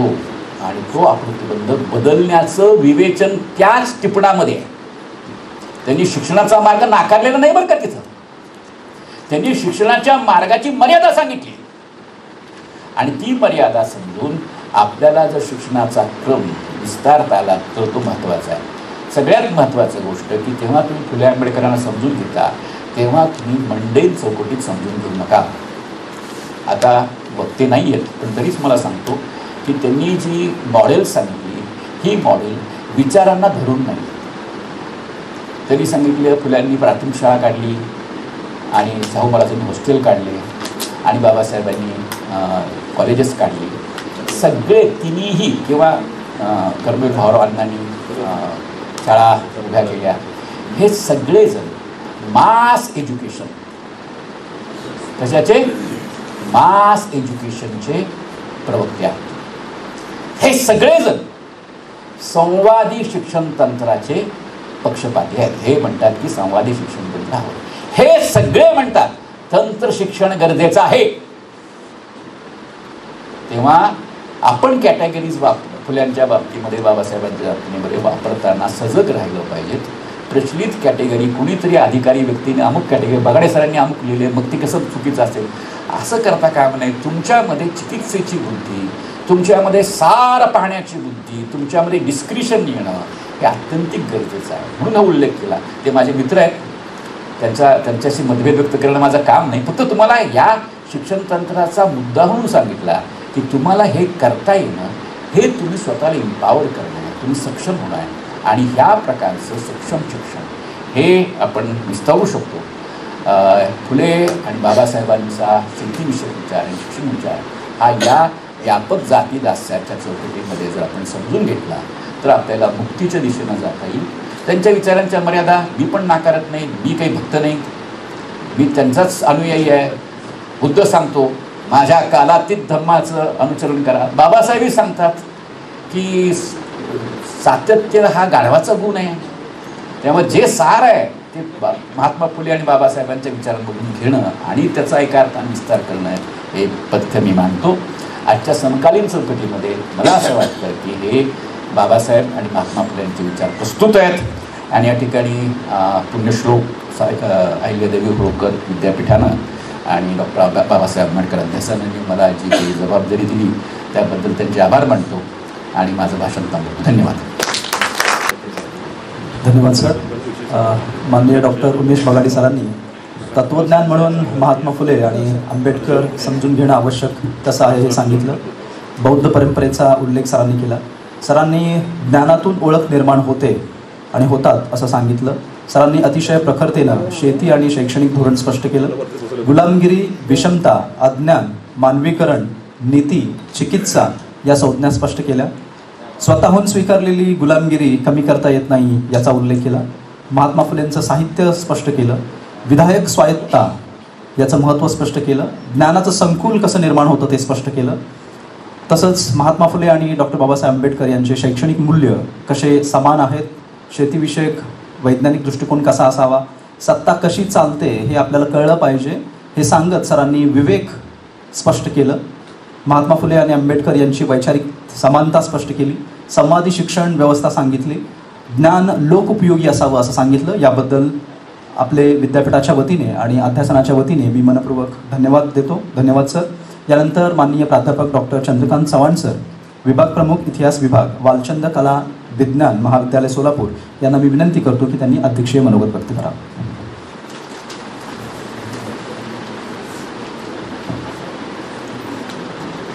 पुण्यश्लोक अहिल्यादेवी होळकर सोलापूर विद्यापीठाच्या डॉक्टर बाबासाहेब आंबेडकर अध्यासनाच्या वतीने महात्मा ज्योतिबा फुलेंची जयंती आणि डॉक्टर बाबासाहेब आंबेडकरांची जयंतीचं औचित्य साधून राज्यस्तरीय परिसंवाद आयोजित केला. या परिसंवादातील विशेष सत्राचे वक्ते आदरणीय उमेश बगाडे सर, या अध्यासनाचे अध्यक्ष आदरणीय राजाभाऊ सुरवदेजी, समन्वयक माझे मित्र प्राध्यापक डॉक्टर गौतम कांबळे सर, इथं उपस्थित असलेले सर्व प्राध्यापक, विद्यार्थी आणि इतर सर्व जे उपस्थित आहेत श्रोते म्हणून. खरं तर वक्त्यांच्या भाषणावर मी काही बोलावं असा अधिकार माझा नाही, कारण आपण सगळेजणच बगाडे सरांचं व्याख्यान ऐकण्यासाठी उत्सुक होतो. मी अध्यक्ष जरी असलो तरी मी हे सरांचं व्याख्यान ऐकण्यासाठीच उत्सुक होतो. खरं तर सरांनी जसं सांगितलं की एक सूत्र महात्मा ज्योतिबा फुल्यांच्या एकूण कार्याचं, विचाराचं डॉक्टर बाबासाहेब आंबेडकरांच्या जीवनामध्ये आपल्याला पाहायला मिळतं. त्याचं कारण म्हणजे बाबासाहेबांनी जे गुरु मानलेले होते त्यापैकी महात्मा ज्योतिबा फुले हे त्यांच्या गुरुस्थानी होते आणि त्यांच्या एकूण सर्व कार्याचा प्रभाव जो आहे, विचारांचा जो प्रभाव आहे, तो डॉक्टर बाबासाहेब आंबेडकरांच्या जीवनावर देखील आपल्याला पाहायला मिळतो. आणि बाबासाहेबांच्या प्रमाणेच महात्मा ज्योतिबा फुल्यांनी गुलामगिरी असेल, शेतकऱ्याचा असूड असेल, या ग्रंथांच्या मधून शेतकऱ्यांचं होणारं जे काही शोषण आहे हे जे सांगितलं आणि त्याची चिकित्सा जी केली, मीमांसा जी केलेली आहे, त्याच्यामध्ये ते असं म्हणतात की शेतकऱ्याचं होणारं शोषण म्हणजे महात्मा ज्योतिबा फुले आणि तत्कालीन इतर सर्व जे विचारवंत होते त्यांनी केलेल्या विश्लेषणामध्ये एक गोष्ट दिसून येते की प्रशासन जी आहे, नोकरशाही जी आहे, ती शेतकऱ्याचं शोषण करणारी एक मुख्य भाग आहे. परंतु इतरांनी केलेल्या विश्लेषणामध्ये आपल्याला प्रामुख्याने गव्हर्नर असेल किंवा उच्च पातळीवर असणारे जे इंग्रजी अधिकारी आहेत ते त्याचे प्रमुख शोषक आहेत असं इतरांना वाटतं. परंतु महात्मा ज्योतिबा फुले त्याच्या खाली येतात आणि त्याच्या खाली येऊन केवळ इंग्रजी अधिकारी नाही तर त्याच्या हाताखाली असणारे जे दुय्यम अधिकारी आहेत ते खऱ्या अर्थाने या शोषणाचा मुख्य आधार आहेत असं महात्मा ज्योतिबा फुले सांगतात. आणि मग जर आपण बघितलं की मग हे शोषण कोण करत आहे तर एकूणच महात्मा ज्योतिबा फुल्यांचा कालखंड आणि तत्कालीन काळामध्ये दुय्यम अधिकाराच्या पदावर असणारी जी काही माणसं आहेत ती सगळी आपण बघितली ती बहुतांशी सगळीच्या सगळी ब्राह्मण जातीतून आलेली होती. आता जात हा घटक आपण इथं बघायला गेलं त्या काळामध्ये शिक्षण हे त्यांच्या त्या वर्णापुरतं किंवा त्या जातीपुरतंच मर्यादित होतं. इंग्रजी शिक्षण सुरू झाल्यानंतर सर्वात आधी ते शिक्षण घेऊन जी प्रशासनातील पदं होती ती ब्राह्मण जातीतील व्यक्तींनी हे घेतलेली होती. आणि त्यामुळे महात्मा ज्योतिबा फुले असं म्हणतात की शेतकऱ्यांचं जे शोषण होत आहे त्याच्यामध्ये प्रशासनामध्ये दुय्यम पदावर असणारे ब्राह्मण नोकरशहा जी आहे हे त्याचे प्रमुख कारण आहे. आणि मग पुढे जाऊन ते असं म्हणतात की मग याच्या विरोधामध्ये न्यायालयामध्ये जाऊन किंवा इतर ठिकाणी जाऊन प्रशासनाकडून न्याय का मिळत नाही. आता याचाही विचार करत असताना ते म्हणतात की तिथेही अधिकाऱ्यांच्या हाताखाली काम करणारे न्यायाधीश असणारा जो वर्ग आहे तो सगळा ब्राह्मण वर्ग आहे. आणि मग या सगळ्यांकडून होणारं शोषण आणि त्यानंतर पुढे जाऊन जे शोषण होत आहे ते म्हणजे सावकारांकडून होणारं शोषण. सरांनी सांगितलं की प्रामुख्याने बनिया आणि ब्राह्मण हेच सावकारकी करत होते आणि या सावकारांच्या विरोधामध्ये दाद मागायचे म्हणले न्यायालयामध्ये किंवा प्रशासनाकडे तर प्रशासनात त्यांचे भाईबंद हे असल्या कारणामुळे ते सगळे एकमेकांशी जोडले गेलेले आहेत. आणि म्हणून जेव्हा शेतकरी न्याय मागायला जातोय तेव्हा तो न्याय देखील त्याला तिथे मिळत नाही. मग न्यायालयामध्ये गेलेला असू दे किंवा प्रशासनाकडे त्याने न्याय मागायचा प्रयत्न केलेला असू द्या, या प्रत्येक ठिकाणी त्याच्यावर अन्याय होतो. आणि त्यामुळे या अन्यायाचं परिमार्जन होण्यासाठी शिक्षण हे सार्वत्रिक झालं पाहिजे, सर्वांपर्यंत पोहोचलं पाहिजे, शूद्रांना शिक्षण मिळालं पाहिजे, यासाठीचा प्रयत्न महात्मा ज्योतिबा फुले करतात. आणि म्हणून मगाशी सरांनी जसं अविद्या हे कारण सांगितलं, ते अविद्या हे कारण हे त्याचं प्रमुख कारण आहे असं महात्मा ज्योतिबा फुलेंना वाटतं. पुढे जाऊन बाबासाहेब आंबेडकरांनाही तेच वाटतं. आणि बाबासाहेब आंबेडकरांनी देखील खोतीच्या प्रश्नावर केलेलं आंदोलन असेल किंवा जेव्हा त्यांना मंत्रिपद मिळालं त्या मंत्रिपदाचा उपयोग करून शेतकऱ्यांच्यासाठी, कामगारांच्यासाठी त्यांनी केलेली कामं असतील, धरणांची केलेली, मोठमोठ्या धरणांची केलेली बांधकामं सुरू करणं असेल आणि शेतीला पाणी पुरवठ्याची, सिंचनाची सोय उपलब्ध करून देण्याचा केलेला प्रयत्न असेल, हा सगळा भाग जर आपण बघितला तर आजही आपण महाराष्ट्रामध्ये एखादा वक्ता बोलायला उभा राहिला किंवा एखादा नेता जरी बोलायला उभा राहिला तर फुले शाहू आंबेडकरांचा महाराष्ट्र असं प्रत्येक जण म्हणतो. कारण त्या विचारांचा वारसा आणि त्या विचारांचा बहुतांशी बहुजन समाजावर असणारा प्रभाव, या सगळ्या गोष्टींचा वापर प्रत्येकाला राजकारणामध्ये करायचा. आणि गुलामगिरीसाठी पारंपरिक विचार हे प्रामुख्याने मोठ्या प्रमाणावर कारणीभूत आहे. जसं सरांनी सांगितलं की नैनम छिद्दंती शस्त्राणी नैनम दहती पावकः, म्हणजे ज्याला शस्त्र खंडित करू शकत नाही किंवा पाणी पुरवू शकत नाही, अग्नी त्याला नष्ट करू शकत नाही वगैरे वगैरे, असं जे सगळं सांगितलेलं आहे. मग असा आत्मा अमर आहे वगैरे, आणि मग त्याच्यातून कर्मसिद्धांत आले, सगळ्याच गोष्टी येत गेल्या. आणि त्यातून एक मानसिक गुलामगिरी जी प्रचंड मोठ्या प्रमाणावर बहुजन समाजावर कायम गारुड त्या गोष्टीचं राहिलं आणि त्यातून बाहेर पडणं बहुजन समाजाला शक्य झालं नाही असं आपल्याला वाटतं. आणि आजही आपण जेव्हा या सगळ्या गोष्टींचा विचार करतो त्यावेळेला देखील आपल्याला पाहायला मिळतं की आजही राजकारणामध्ये मोठ्या प्रमाणावर या सगळ्या गोष्टींचा वापर होतोय. ग्रामीण भागामध्ये वेगवेगळ्या पद्धतीने पुन्हा एकदा अंधश्रद्धेच्या आहारी किंवा श्रद्धा अंधश्रद्धा या सगळ्या दोन्ही गोष्टींच्या आहारी बहुजन समाज कशा पद्धतीने जाईल या पद्धतीची व्यवस्था आहे. आणि पैशांच्या माध्यमातून एक प्रकारची निष्क्रियता असेल, गुलामगिरीची मानसिकता असेल, न काही करण्याची मानसिकता असेल, ती समाजामध्ये कशी रुजेल यासाठीचे होणारे प्रयत्न असतील, हे सगळं जर आपण बघितलं तर आपल्याला लक्षात येईल. मग मोठ्या प्रमाणावर अनुदान देण्याच्या पद्धती असो, मग शेतकरी बोलतच नाही, त्याला मिळणारं अनुदान महत्त्वाचं वाटायला. किंबहुना आपण मागील राजकारणामध्ये इलेक्शनच्या बघितलं की बहिणींना सगळ्यांना असं वाटलं की मला 1,500 रुपये महिना मिळत आहेत, ते महत्त्वाचे आहेत. बाकीचे प्रश्न माझ्यासाठी महत्त्वाचे नाहीत. माझ्यासाठी कुठला प्रश्न महत्त्वाचा आहे तर मला मिळणाऱ्या दर महिन्याला माझ्या डायरेक्ट खात्यामध्ये मिळणारा पैसा हा माझ्यासाठी महत्त्वाचा. शेतकऱ्यालाही तेच वाटायला लागले, 6 महिन्याला पैसे जमा होत आहेत ना, आणि त्या पैशाच्या साहाय्याने मग मला एवढा पैसा तरी मिळतो. आणि मग निष्क्रियता, आता शेतकरी आंदोलनं राहिली कुठे महाराष्ट्रात. आणि म्हणून आपण जर विचार केला तर शेतकरी संघटना सगळ्या विभक्त झाल्या, वेगवेगळ्या पक्षांच्या मध्ये विभागल्या गेल्या, आणि त्या विभागल्या गेलेल्या प्रत्येकांकडून पुन्हा फुले शाहू आंबेडकरच सांगितलं जातं. म्हणजे वेगवेगळ्या दावणीला बांधले जात आहेत विचारांच्या आणि सांगतायत फुले शाहू आंबेडकर. आणि म्हणून या सगळ्या काळाचा जर आपण विचार केला, म्हणजे शेतकरी आंदोलनांना झालेला विरोध देखील आपण बघितला. ते आंदोलनांनी ते कायदे जरी मागे घेतलेले असले तरी त्यासाठी काय काय करावं लागलेलं होतं, केलं गेलं होतं, ह्याही गोष्टी जर आपण बघितल्या तर लक्षात येईल शिक्षण हे त्याचं प्रमुख साधन आहे. आणि ते कसं वापरलं जावं याचा विचार हा प्रामुख्याने महात्मा ज्योतिबा फुल्यांनी आणि डॉक्टर बाबासाहेब आंबेडकरांनी मांडलेला होता. आणि तो पुन्हा पुन्हा मांडला जाणं आणि लोकांच्या पुढे सांगितलं जाणं निर्भयपणे, हेही अत्यंत महत्त्वपूर्ण आहे. आणि ते काम अत्यंत चांगल्या पद्धतीने सरांनी केलं. सरांचं व्याख्यान ऐकण्याची जी आमच्याही मनामध्ये एक उत्सुकता होती तीही पूर्ण झाली. खरं तर खूप वेळ झालेला आहे, 2:45 वाजलेले आहेत आणि अधिक मी बोलणं हे तुमच्यावर देखील अन्याय करणारं ठरेल. म्हणून फारसं न बोलता, कारण गौतम कांबळे सरने आधीच सांगितलं होतं 2:30ला आपल्याला हे सत्र संपवायचं आहे, तरी 2:45 झालेले आहेत. मला या सत्राचा अध्यक्ष म्हणून आपण निमंत्रित केलं, मान दिलात त्याबद्दल संयोजकांचे मी मनपूर्वक आभार मानतो आणि माझे 2 शब्द संपवतो. धन्यवाद.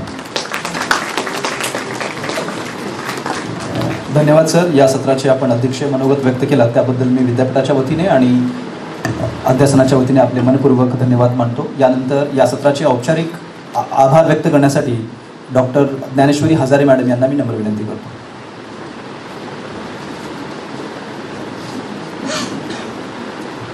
सर्वांना नमस्कार. आदरणीय व्यासपीठ, उपस्थित सर्व प्राध्यापक, मान्यवर आणि विद्यार्थी बंधू भगिनींनो.